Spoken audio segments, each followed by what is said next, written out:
Paano magmahal ng walang kapalit? Pag-usapan po natin yan sa devotion natin na ito. Magandang araw po sa bawat isa sa inyo. Welcome back to our 365 Daily Devotions Seminary Edition. Now, yung topic po natin ay foreknowledge. Now, ano po ba yung foreknowledge? Mabigat po na topic at sa seminaryo po, ito ay pinagdidebatihan. Ano ba talaga ibig sabihin nito? Now, in Scripture, foreknowledge is not just God knowing facts about people in advance. It is relational and personal. God setting His love upon certain individuals before creation, choosing them for salvation. This truth is closely connected to the doctrine of election. Napakabigat ng topic. Pero simple lang po ito. It reminds us that our salvation is not random or earned, but rooted in God's eternal love and sovereign grace. He knew us intimately and lovingly even before we were born. Now, bago po ituloy yung devotion natin ito, gusto ko lang maging aware po yung mga nanonood dito na meron pong isa pang view, yung tinatawag nating Arminian view. Hindi po ako Arminian, pero I respect their position. Now, yung foreknowledge po dito, ang ibig sabihin, kilala ka na ng Diyos before the foundation of the world. Alam na ng Diyos, alam na ng Diyos lahat ng detalye patungkol sa iyo. Pati yung pinakasekreto natin, alam ng Diyos. Lahat ng kasalanan natin, alam ng Diyos bago pa tayo ipanganak. So, yan po yung foreknowledge. Now, lalalim po tayo dito sa talakay nito. Ihanda niyo po yung inyong mga sarili, no? At bigyan niyo po sa akin yung inyong undivided attention. Now, sabi po dito sa Romans chapter 8 verse 29 through 30. Sabi po ni Apostol Pablo sa mga taga-Romans, mga mananampalataya, mga house churches sa Rome. For those God foreknew, He also predestined to be conformed to the image of His Son, that He might be the firstborn among many brothers and sisters. And those He predestined, He also called. Those He called, He also justified. Those He justified, He also glorified. So, kahit si Apostol Pablo, pag binasa mo yung mga sulat niya, napakabigat. Pero alam niyo po, ito talaga yung nakaka-bless. Solid theology po ito. At ako, ito yung talagang pinanghahawakan ko, kinakapitan ko, niyayakap ko. At ito yung blessed na blessed talaga ako pag binabasa ko at inuunawa. Basahin po natin sa Tagalog. Sapagkat ang mga nakilala niya ng una pa, kasama na po tayo doon. Kilala na tayo ng Diyos. Alam na ng Diyos lahat ng detalye ng buhay natin. So, nakilala niya ng una pa, ay itinalaga naman niya na maging katulad sa larawan ng kanyang anak, upang siya ang maging panganay sa maraming magkakapatid. At yaong mga itinalaga niya ay kanya namang tinawag, at ang mga tinawag niya ay itinuring niyang ganap, at ang mga itinuring na ganap ay niluwalhati din naman niya. Isa-isahin po natin yan. At least mamaya magpasadahan po natin. Pero ito po yung mga puntos po natin ngayong araw. Number 1, God's foreknowledge. Ito po, nakikita niyo po ito. Meron po tayong dapat tandaan dito, 5. Foreknew, predestined, called, justified, and glorified. 5 po yan. Pero emphasize natin yung foreknowledge. So, God's foreknowledge is not just foreknowing, but also foreloving. Pag sinabi po nating foreknowledge, ibig sabihin, kilala ka na ng Diyos in advance bago ka pang ipanganak. Pero hindi lang po basta kilala ka ng Diyos. Yung foreknowing dito, it also means foreloving. Ibig sabihin, bago ka pa ipanganak, kilala ka na ng Diyos, at hindi ka lang niya basta kilala, inibig ka na ng Diyos. Ganun po katindi. Alam niyo po, nakakamangha yung knowing and loving eh. Kasi sa totoo lang, tayo mga tao, pag nakilala tayo, yung buong pagkatao natin, pag nakilala ng mga tao, kukunti lang talaga magmamahal sa atin. Kukunti lang, mostly yung nanay mo, yung nanay natin. Kasi ang sama natin mga tao, dami nating pangit na ugali.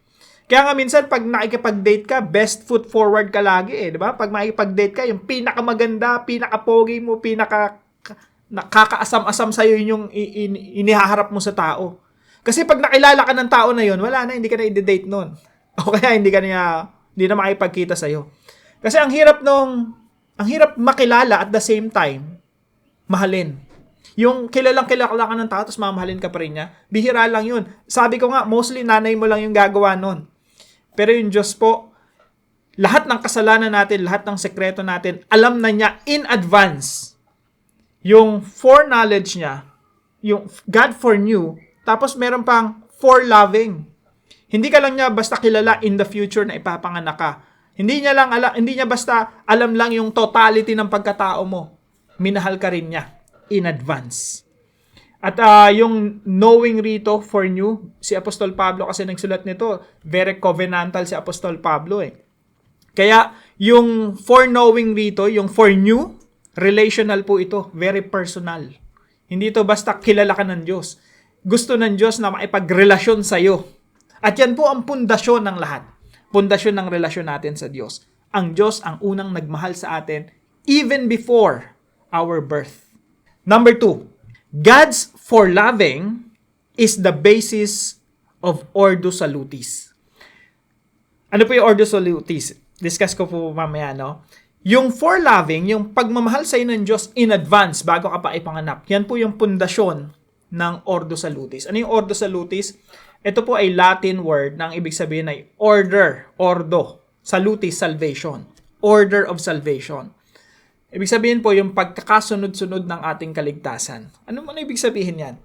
Dito po sa Romans 8:28-30, makita natin yung 5 pagkakasunod-sunod ng kaligtasan. Of course, marami pang involved dyan. Pero dito sa verse na ito, sa verse 29-30, nandito po yung foreknew, predestined, called, justified, and glorified. At least yung 5 nandito. Yan po ay, isipin nyo po parang kadena siya, chain. Magkakasunod yan. Kilala ka ng Diyos, inibig ka ng Diyos, at the same time, itinalaga ka rin niya, at the same time, tinawag ka niya. At the same time, pinawalang sala ka niya. Yan po yung justified. At yung pinakahuli po, glorified. Ibig sabihin po niyan, ito yun na yung perfection natin. Ito na yung makakasama natin ng Panginoong Jesucristo na pangwalang hanggan. Meron tayong glorified state, glorified body na ang katawan natin ay katulad na ng sa Panginoong Jesucristo. So from beginning to end, it's all about the grace of God. It's all about the love of God. Tapos, tinawag niya tayo upang maging Kanya. At tayo po'y itinuring na walang kasalanan, justified, pinawalang sala dahil sa pagkamatay ng Panginoong Jesucristo doon sa krus. At yung huli po, niluwalhati din naman niya. Now, kung titingnan niyo po ito sa English, puro past tense. Pero sa Greek po niyan, ito po ay aorist tense. Medyo mahirap pong i-explain yon. Pero ang ibig sabihin lang nun, ito pong 5 na ito po ay action words na ginawa ng Diyos. Ang Diyos po ang gumawa nito. Foreknew, predestined, called, justified, and glorified. 5 bagay na pagkakasunod-sunod na ginawa ng Diyos sa iyo. And it's a completed action in the past, regardless of duration, regardless of repetition. Yan po yung ibig sabihin ng aorist tense sa Greek. Pero yung pinakapunto po nito, lahat po ito, ang Diyos ang gumawa. Bago ka pa ipanganak, sa isip ng Diyos, itong tao na to, mamahalin ko hanggang dulo, hanggang glorification, hanggang sa makasama ko to makasama to ng Panginoong Jesucristo ng pangwalang hanggan. Pangatlo po, God's covenant relationship with us began from the eternal heart of God. Yung relasyon po natin sa Diyos, nagsimula yan sa puso ng Diyos before the foundation of the world. Sa puso ng Diyos, bago ka pa ipanganak, kinilala ka na niya, pinili ka na niya, at inisip na ng Diyos na itong tao na ito, kukumpletuhin ko yung kaligtasan nito hanggang makasama nito ang Panginoong Jesucristo ng pangwalang hanggan. So yung relationship natin with God, hindi po yan nagsimula sa atin nung nagdesisyon tayong sumunod sa Panginoon. Nagsimula po yan sa eternal heart of God. Tinitibok na ng Diyos ang pangalan mo sa kanyang puso even before the creation of the world.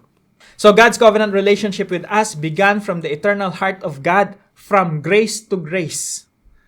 Now, mga kapatid, ganito kalalim ang pag-ibig ng Diyos sa atin. Parang binabaha tayo ng pag-ibig ng Diyos. Kahapon ang usapan natin, baha, no? Judgment. Ito naman, baha ng pag-ibig. Now, paano natin ito i-apply sa ating mga buhay? Number 1 po, trust God's unbreakable chain of redemption. Ibig sabihin po ng parang kadena na hindi mo kayang pigtasin. Kumbaga, nung minahal ka ng Panginoon, ang kasunod niyan, pipiliin ka niya araw-araw. Ang kasunod niyan, ipapawalang sala ka niya. Ang kasunod niyan, tatawagin ka niya para maging kanya.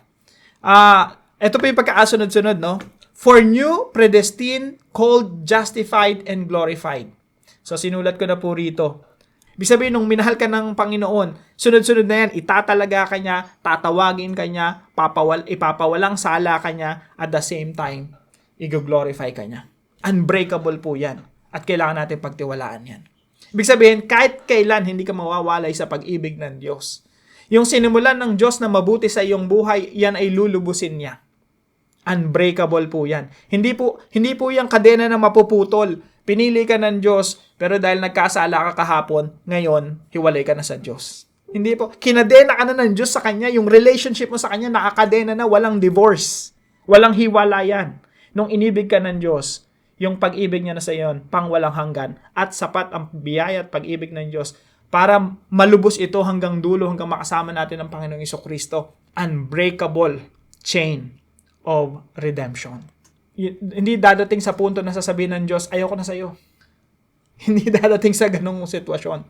Araw-araw pipiliin ka ng Diyos. Araw-araw iibigin ka ng Diyos. And secure tayo. Number 2, rest in God's unconditional love for us. Pwede na po tayong magpahinga, mga kapatid, sa unconditional love of God. Kasi kilala ka na niya. Alam niya yung buong pagkatao mo. Alam niya kung ilang beses ka nag-porn sa buong buhay mo. From the beginning to end. Alam niya yung pinakapangit na ginawa mo sa iyong buhay. Alam ng Diyos kung anong ginawa ko sa buhay ko. Down to the very, pinakamaliliit na kasalanan at pinakamalaking kasalanan na nagawa ko. Kaya alam ng Diyos yon. Pero minahal pa rin ako ng Diyos. Minahal pa rin tayo ng Diyos. At yung pag-ibig ng Diyos, unconditional. Hindi natin sa pagmamahal kasi ng tao, minsan, you have to win that person every day. Kailangan magpabibo ka palagi para mahalin ka ng isang tao. Minsan ng asawa mo. Kailangan pagsilbihan mo. Kasi pag hindi mo na napagsilbihan, baka hindi ka niya na mahal. Minsan wala tayong security sa pag-ibig ng tao eh. Minsan kailangan lagi kang pabibo, papogi, paganda. Tapos kapag hindi ka na maganda, kulubot na mukha mo, hindi ka na niya mahal. Pero sa Panginoon, hindi ganun eh. You don't have to win God's love. Nung minahal ka niya, period, walang kapalit. Nung minahal ka ng Diyos, total love ang binigay niya sa atin without condition. Sabi sa Romans 5:8, but God demonstrates His own love for us in this, that while we were still sinners, Christ died for us. Namatay ang Panginoong Jesucristo nung tayo makasalanan pa, noong mga panahon na hindi tayo kamahal-mahal, noong mga panahon na tayo nasa kasalanan pa natin, nagsiswimming pa tayo sa kasalanan natin, inibig na tayo ng Diyos. So rest in God's unconditional love for us. At ito po ang pinakamatinding application natin, mga kapatid. Extend. We have this duty to extend the same unconditional love to others. Dahil minahal tayo ng Diyos unconditionally, na walang kondisyon, walang hinihinging kapalit na kailangan magpabibo tayo sa Kanya. Dahil ang Diyos nagmahal sa atin ng walang kondisyon, kinakailangan din nating mahalin yung asawa natin, mga anak natin, magulang natin, churchmates natin, hanggang sa mga kaaway natin at sa mga taong namumuhi sa atin at sa mga taong nagwi-wish ng kasamaan sa atin. Kahit na dun sa taong gumagawa ng masama sa atin, kailangan pa rin natin silang ibigin. Unconditionally. Kapag naunawaan natin tong devotion natin na ito, mapupuno tayo ng pag-ibig ng Diyos. At dun tayo huhugot ng lakas para ibigin din yung iba. Ng pagmamahal na walang kondisyon. Now, para po sa ating discussion, how can you practically extend the unconditional love of God to others? Pag-usapan po natin yan sa ating mga discussion groups. At samahan niyo po ako sa panalangin. Father in heaven, thank you for loving me before I was even born. You didn't just know facts about me. You knew me deeply, personally, and chose me out of grace. I am amazed that my salvation is not just random or earned, but rooted in your eternal love. When I struggle or feel unworthy, remind me that I am yours because you willed it long before time began. I praise you for your love and unbreakable chain of salvation. Help me rest in that unshakable love and extend it to others, even when it's hard. Let my life reflect the joy of being fully known and fully loved. In Jesus' name, amen and amen.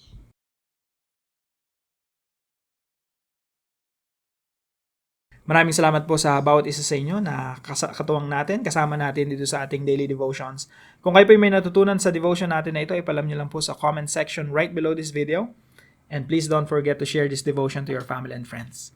Magandang umaga po. Magkita-kita po tayo muli bukas na alas 5 ng umaga dito sa ating daily devotions. And ito yung mga guest natin. Guest 1 and guest 2.